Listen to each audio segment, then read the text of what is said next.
They got that victory. They're 6-5 now. And the conversation that I would have is, if you could do that to Josh Allen, you could do that to anybody on defense. I just don't have any idea if the Texans are going to be able to score enough points to win enough games to make the playoffs.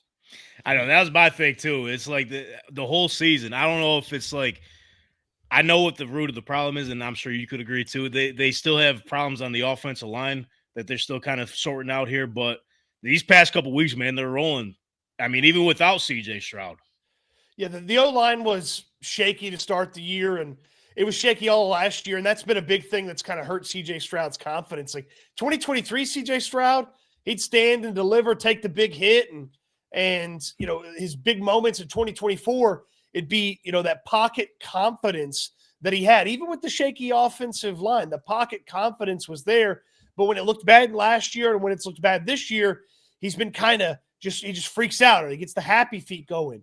And it hadn't looked good. And the offensive coordinator is a bumbling idiot. And the offensive line can't block, and they haven't run the ball well. And so it's just like there's a lot of stuff that sort of builds up. And when Stroud's not perfect and the defense isn't perfect, they lose football games. Like the Bills are the only team worth a damn they beat, So it's not like they beat a bunch of really good teams. Like they got 2 wins over the Titans. They beat a lowly Jaguars team. I think you got Mac Jones. They beat San Fran, led Mac Jones. Yeah, Mac Jones led San Fran. So their wins aren't super impressive outside of that Buffalo one. So that's what you're kind of hanging your hat on.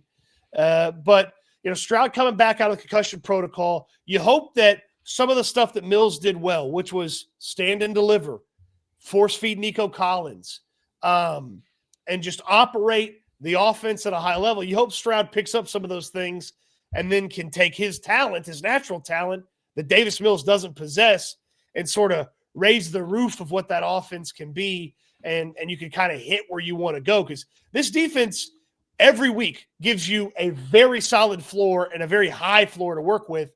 It's just, is the offense going to come in there like a bad contractor and tear the floor up and knock the roof off the damn thing?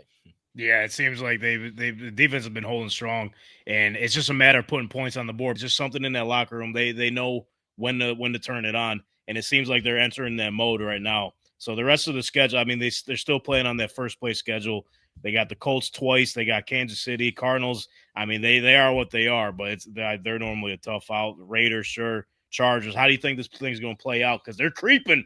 They're creeping, Cody. Well, I want to give you another history lesson here. 2023. Here we go.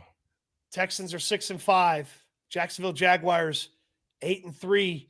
Oh yeah, that's right. 90-some% chance to win the division, right? Yeah. Guess who won the AFC South that year? It wasn't the Jacksonville Jaguars. Nah, definitely wasn't them. Okay. No. Look, that kind of feels similar. Uh-huh. Yeah.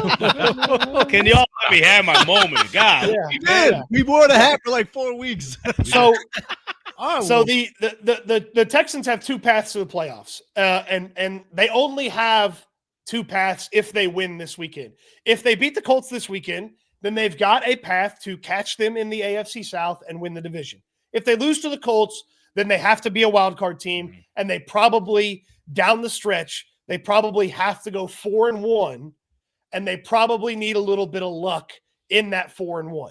So that's not easy to do, okay? That's not easy to do. Obviously, the hope is if you don't beat the Colts this weekend, they run away with it enough that they're not playing anybody the final week of the season, and you can really just kind of stack it up there at the back end of the season because you got Arizona. Texas should take care of them. The Raiders are the biggest dumpster fire in the league right now.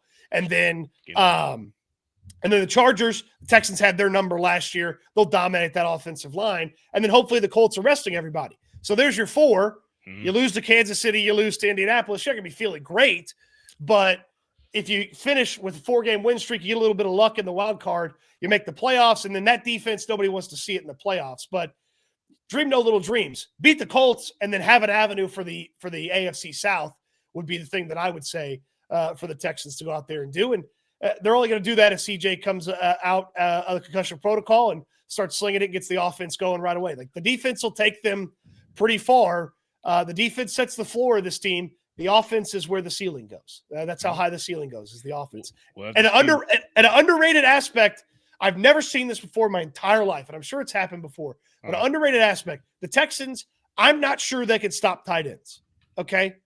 I'm not sure they can stop tight ends. Listen to the next 6 weeks. Okay. Yep. Break it down. Tyler Warren, Greatest tight ends ever. Travis Kelce, Yeah, pretty good. Oh yeah. Trey McBride, Yep. the Brock Bowers, Brock Bowers. Yeah. the rookie in LA, who's good, Gadsden's pretty Gadsden, good. Gadsden. Yeah. and then Tyler Warren again. Oh. And I've never seen a stretch where you have to face, I don't know, 6 of the top 10 tight ends in the league. Like Well, I've never. I would say 4 of the top 5 for sure. Well, easily Yeah. for me, 2 of the top, 3 of the top 3. Yeah. Warren, Kelce, and McBride, McBride are awesome. Like I actually think Warren is probably better than both those guys because he gives you everything. Yeah, I know it's going to be biased, but like even if he didn't play for the Colts, like this dude is just unreal. I think he's the best tight end in football right now. I really do because he gives you so much. You can do so much with him, and it should be investigated. Chauncey Billups was drafted for the Bears. Like, what's going on? He was like, why the Bears took Colston Loveland and let you guys get Tyler Warren, and why the Miami Dolphins took some defensive tackle that nobody's ever heard of. I think it was like Kenneth Grant or something, like out of Michigan or whatever. Yeah. I don't even know if he played a snap this year. God, they trade Jonnu Smith, and it's like, nah, we don't need to replace him with basically super Jonnu. Like, nah, we don't need to do that. Basically what it is.